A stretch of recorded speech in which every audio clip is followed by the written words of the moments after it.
గురుగారు నమస్తే అండి. నమస్తే. నా పేరు మొహమ్మద్ గౌస్ అండి. మొహమ్మద్ గౌస్. అవును. రెహమత్ నగరేనా? రహమత్ నగర్ అంటే ఇక్కడ ఉండబట్టి ఒక 25 ఇయర్స్ అయింది. ఓటన్న హక్కు ఇక్కడే కదా?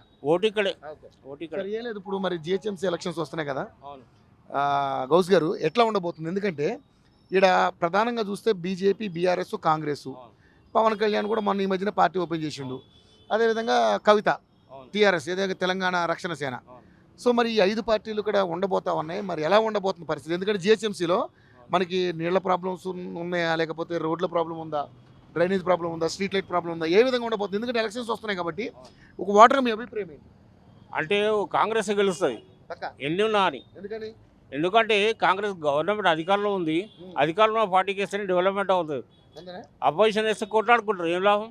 వీడిని వాడు తిరుగుతాడు, వాడిని వీడు తిరుగుతాడు. ఉమ్. అంతే కాబట్టి పనులు ఏం జరగవు. జరగవు. పనులు జరగాలంటే అధికారంలో ఉన్న పార్టీకి ఓటాలి. ఇంకోటి ఏంటంటే ఎన్ని అప్పులు ఏమన్నా పనులు చేసుకుంటూ పోతుండు. ఇప్పుడు సన్న బియ్యం కానీ, ఉమ్. 200 యూనిట్ కరెంటు కానీ, ఓకే. ఇప్పుడు గ్యాస్ సిలిండర్ కానీ ఇవన్నీ ఇస్తుంది కాబట్టి అన్ని వస్తున్నాయన్నా? వస్తున్నాయి Perfect గా? పర్ఫెక్ట్గా వస్తున్నాయి. గ్యాస్ డబ్బులు పడుతున్నాయా? పడుతున్నాయి. అప్లై చేస్తున్న పడుతున్నాయి. అప్లై ఈ నెలకు పడతలేవు. ఓకే. కానీ గ్యాస్ పడట్లేదు అని అంటున్నారు. పడ్డాయి అంటే ఆధార్ కార్డు నంబర్ వేరే ఉంటుంది, ఆ నంబర్ పని చేయదు. ఓకే. నంబర్లు మార్చేస్తారు కదా చాలా మంది. ఉమ్. నువ్వు అట్లా మన తప్పు పెట్టుకొని గవర్నమెంట్ చెప్పడం కాదు, మనం కరెక్ట్ ఉండి గవర్నమెంట్ మీద ఒత్తిడి ఎందుకు వస్తలేని అడగాలి. మనం అడగాలి. అడగాలి. ఉమ్. ఇప్పుడు వస్తలే అంటే రాదు, ఎందుకు వస్తుంది? నీ ఇంటికి వచ్చి ఇస్తాడు, నీ నెంబర్ కనుక్కొని తిరగాలి మనం. తిరగాలి. ఉమ్. తిరగాలి. ఇంకోటి ఏంటంటే ఆధార్ కార్డులో మనం ఉన్న నంబరు వాళ్ళు ఫోన్ చేసినప్పుడు ఉండట్లేదు, ఓకే. నంబర్ మార్చేస్తారు. టెక్నికల్ ప్రాబ్లమ్స్ ఉన్నాయి. టెక్నికల్ ప్రాబ్లమ్స్ కొన్ని ఉన్నాయి, దానివల్ల కూడా ప్రాబ్లం అవుతుంది. ఓకే. కానీ కాంగ్రెస్ గెలుస్తుంది ఖచ్చితంగా, పక్కా. కానీ మరి ఇక్కడ కాంగ్రెస్ లో 6 గ్యారెంటీల విషయంలో ఒక బస్సు ఫ్రీ ఓకే, అవును. అదే విధంగా మీరు ఏదో కరెంట్ అంటున్నారు, అది కొంచెం ఓకే, అవును. గ్యాస్ అంటున్నారు, సన్న బియ్యం వస్తున్నాయి. సో 6 గ్యారెంటీలు ఇంకా 3 గ్యారెంటీలు ఉండిపోయినాయి. అవును. మరి ఇంకా మరి మహిళలకి ఉన్నాయంటే 2500, తర్వాత ఇలాంటి వృద్ధులకి పెన్షన్ 4000 అన్నారు. మరి ఎట్లా ఇవన్నీ రావట్లేదు కదా? రావట్లేదు అంటే ఇప్పుడు నా వయసు 58 సంవత్సరాలు, ఇంకా 2 సంవత్సరాలు కావాలి నాకు. మీకు కాదు, వృద్ధులకి. వృద్ధుల కంటే రావట్లేదు అంటే మన 2 లక్షల పెన్షన్ కొత్తగా చేసిండు. ఉమ్. అట్లా డూప్లికేట్ చాలా మంది ఉన్నారు. ఇప్పుడు ఎస్ఐఆర్ నడుస్తుంది. ఎస్ఐఆర్లో ఆ.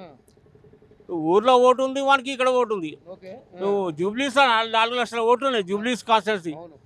పోలేటి 2 లక్షలు ఎక్కడ పోతున్నాయి? అర్థం కావట్లేదు. అర్థం కావట్లా. ఆ. అంటే కాబట్టి ఎస్ఐఆర్ పూర్తి స్థాయిలో జరగట్లేదు ఓటింగ్. పూర్తి స్థాయి జరగట్లేదు. కనీసం 80% అని జరగట్లేదు. జరగట్లేదు. కనీసం 70-80% అని జరగాలి కదా. ఉమ్. అట్లా ఊర్లో ఓటు ఉంటున్నాయి, ఇక్కడ ఓటు ఉంటున్నాయి. ఆ. దానివల్ల ఏమవుతుందంటే ఊర్లో కంపల్సరీ అందరూ సర్పంచ్ అందరు గుర్తుపడతారు, అక్కడ పోయేసుకుంటే ఇక్కడ పోతుంది. పోతుందా? అట్లా దానివల్ల అంటే ఒక రకంగా మంచిదే, ఒక రకంగా చెడుదే. ఏది?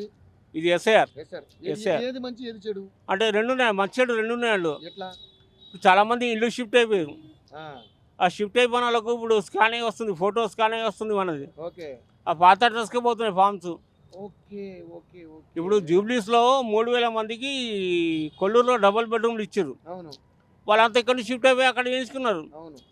ఇప్పుడు చిత్రపురి కాలనీ ఉంది, అవును. సినిమా వాళ్ళకి ఇచ్చారు. అవును. చాలా మంది వెళ్ళిపోయారు అక్కడికి. అవును, కరెక్టే. వెళ్ళిపోయిన ఇక్కడ ఓటు ఉంది, అక్కడ ఓటు ఉంది. మరి దీన్ని ఎట్లా చేస్తే బాగుంటుంది బాబాయ్? ఇలాంటి సర్ర అనేది ఇప్పుడు అప్లికేషన్ మనం ఫిల్ చేయాలి కదా? అవునవును. మరి ఎట్లా గుర్తించాలి వాళ్ళని? అంటే చదువుకున్న వాళ్ళకు ఇబ్బంది అవుతుంది. అవును. చదువుకున్న వాళ్ళకి ఇబ్బంది ఏం లేదు, తెలిసిన వాళ్ళకి ఇబ్బంది ఏం లేదు. అవును. చదువుకున్న వాళ్ళకు వాళ్ళ 2002లో ఓటు ఉందా లేదా, వాళ్ళ తల్లిదండ్రుల ఓటు ఉన్నాయా లేవా, కొద్దిగా ప్రాబ్లం అవుతుంది వాళ్ళకి. అది చూసుకోవాలి. అది చూసుకోవాలి. ఉమ్. ఆధార్ కార్డు లింక్ చేస్తే అయిపోయింది. ఇవన్నీ చేసే బదులు ఉమ్. ఓటర్ కార్డుకి ఆధార్ కార్డు లింక్ చేస్తే, ఇప్పుడు ఆధార్ కార్డు అయితే 10 ఉండవు, ఓట్లు అయితే 10 ఉంటాయి. అవును. ఓట్లు అంటే ఆధార్ కార్డు 10 ఉండవు కదా, ఒకటే ఉంటుంది కాబట్టి లింక్ చేస్తే అయిపోయింది. ఆధార్ కార్డు లింక్ చేస్తే అయిపోయింది. ఓకే. అది చేస్తే అయిపోయింది ఫస్ట్. ఇది ఏమవుతుందంటే చాలా మంది ఇల్లు షిఫ్ట్ అయిపోయారు, అవును. కొంతమంది చనిపోయి ఉంటారు. కన్ఫ్యూజ్ గా ఉంది. కన్ఫ్యూజ్గా ఉంది కొంచెం. సో దీన్ని గవర్నమెంట్ కరెక్ట్ చేయాలి దీన్ని. కరెక్ట్గా చేయాలి అంతే. ఓకే. సో మంచిదే. మంచిదే, సరైతే మంచిదే. ఓకే. మంచిదే. ఓకే. కానీ మరి ఇప్పుడు మరి యాక్చువల్గా మరి అధికార పార్టీకి వేస్తేనే పనులు అవుతాయని మీరు అంటున్నారు, మీ అభిప్రాయం. మరి బీజేపీ కూడా ఒక అవకాశం అడుగుతుంది, అలాగే బీఆర్ఎస్ పార్టీ కూడా ఉంది. ఎలా? బీజేపీ అవకాశం అంటే వాళ్ళు దేవుళ్ళ పేరు చెప్పుకుంటారు. ఉమ్. ఇప్పుడు ప్రజలకు కావాల్సింది ఏముంది? హాస్పిటల్ కావాలి ముందు, హాస్పిటల్ చదువు, వాళ్ళకి పథకాలు కావాలి, ప- మంచి పరిపాలన కావాలి. పథకాలు అంటే మనమే లాసు. అవును. గవర్నమెంట్ మనల్ని తీసి మనకే పెడతారు మళ్ళీ. గవర్నమెంట్ అప్పు తేవాలి. అవును. అప్పుడు కేసీఆర్ ఏం చేసిండు? 8 లక్షల కోట్లు అప్పు చేసి పెట్టు, ఉమ్. అన్ని అప్పులు చేసి పెట్టిండు, ఉమ్. అప్పులకు కుప్ప చేసిండు. ధనిక రాష్ట్రం అన్నాడు, అవును. పేదరికం కంటే దారుణంగా దారైపోయింది. అవును. అవును. ఇప్పుడు ఈ రేవంత్ రెడ్డి ఏమనుకున్నా అంటే నేను 2,500 ఇస్తా 4,000 ఇస్తా అన్నాడు కానీ ఇవ్వలేకపోతుంది. ఎందుకు ఇవ్వలేకపోతున్నాడు? అక్కడ అప్పులు కుప్పుకుంది, నెలవసరికి వడ్డీ కట్టాలి. ఎక్కడి నుంచి వస్తుంది చెప్పండి? అవకాశం లేదంట. లేదు, అవకాశం లేదు. సో బీజేపీకి అవకాశం లేదు, బీఆర్ఎస్కి అవకాశం లేదు. లేదు, బీఆర్ఎస్కి అవకాశం లేదు. ఎందుకంటే ఆయన కూడా చాలా తప్పులు చేసిండు. ఉద్యమం చేసిన వాళ్ళకు కేసీఆర్ ఉద్యమం చేసిన వాళ్ళకు పార్టీలో పెట్టుకోలేదు. అవును. ఉద్యమ ద్రోహులను పెట్టుకున్నాడు. ద్రోహులను పెట్టుకున్నాడు, అది పెద్ద తప్పు. అది కరెక్ట్. ఉద్యమకాలను పట్టించుకోలేదు. అవును.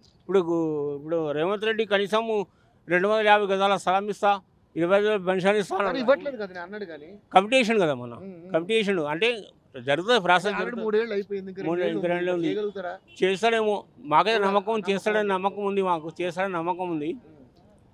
అయితే ఈయన కమిటీ చేసిన కనీసం ఆయన ఒక మాట కూడా మాట్లాడలేదు కదా. కనీసం ఒక మాట కూడా. ఇప్పుడు పెడతా అంటే ఒక ఆశ ఉంటుంది, ఆశ ఉంటుంది ఎవరికన్నా. అసలు ఆ మాట కూడా అసలు తీయట్లేదు కదా ఆయన. అసలు ఆ మాట ఉద్యమకాల గురించి మాట కూడా తీయలేదు కదా. అది మరి ఉద్యమకారులకు మాట తీయలేదు, ఇప్పుడు ఏదో చేస్తారని నమ్మకం అయితే ఉంది ఉంది. మరి ఇప్పుడు బీఆర్ఎస్ కూడా ఈసారి కార్యకర్తల దగ్గర చేసుకుంటాం, మంచిగా చేసుకుంటాం. అవన్నీ వాళ్ళు పదవిలో వచ్చే వరకే మాట్లాడతారు. నేను కూడా ఉద్యమకారి 14 సంవత్సరాలు ఇక్కడే కేసీఆర్ అధ్యక్ష పదవికి రాజీనామా ఇక్కడ నిరాహారదీక్ష చేసినాం మేము. ఆయన పేరు సత్యం. మేము ఇక్కడ నిరాహారదీక్ష చేసినాం. ఉద్యమకారుని గవర్నమెంట్ టీఆర్ఎస్ అంటారు నన్ను. 2001 నుంచి 14 వరకు చేసినాము. ఇక్కడ నేను రైమత్నగర్ డివిజన్ మైనార్టీ సెల్ ప్రెసిడెంట్ కూడా చేసినాను 2013 నుంచి 18 వరకు. అయితే మమ్మల్ని పట్టించుకున్న నాయకుడు పట్టించుకోలేదు, ఏమీ లేవు. రోడ్డు మీద ఒకటి ఉద్యమకాలకు ఏం లేవు. కానీ తర్వాత పార్టీలో కలిసిన వాళ్ళకి 10 లక్షలు అది ఇచ్చిండు కదా, 10 లక్షలు ఇచ్చిండు. అన్ని పథకాలని వాళ్ళకి పోయినాయి, ద్రోహులకు పోయినాయి. కానీ ఉద్యమం దళిత బంధు అవన్నీ వాళ్ళకి పోయినాయి. కానీ మేము ₹1,00,000 మైనార్టీ లోన్ పెట్టుకుంటే తీసి పడేసింది. అది ఘోరం. ఆ ఎమ్మెల్యే కూడా పార్టీ మారే వచ్చినాడు ఎమ్మెల్యే. ఇప్పుడు ఉద్యమం చేసిన నాయకుడికి ఇస్తే టికెట్ ఇస్తే ఎమ్మెల్యే అయితే. ఇప్పుడు మీకు నవీన్ పర్లేదా? బాగా చేస్తుండే.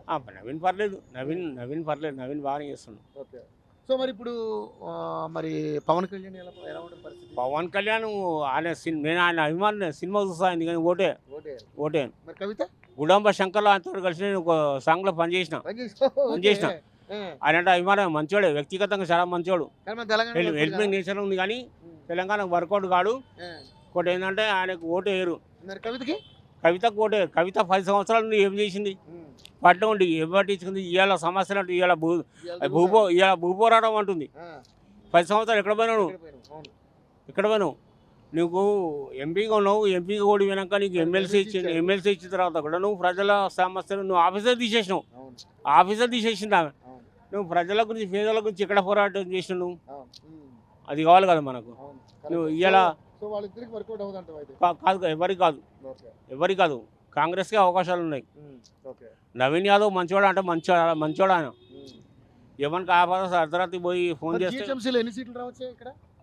నాకు తెలిసి 70-80 వరకు 80 సీట్ల వరకు రావచ్చు కాంగ్రెస్ 80 వరకు సీట్లు పెరుగుతున్నాయి ఏమో అన్నారు. కానీ మరి అది ఇంకా లేదు. ఇప్పుడు రైమత్ నగర్ వేరే పెరుగుతాయని అంటున్నారు. అంటే పెరిగితే కూడా కాంగ్రెస్కే వస్తాయి సీట్లు. కాంగ్రెస్కే వస్తాయండి. థ్యాంక్ యూ బాబాయ్, థ్యాంక్ యూ సో మచ్.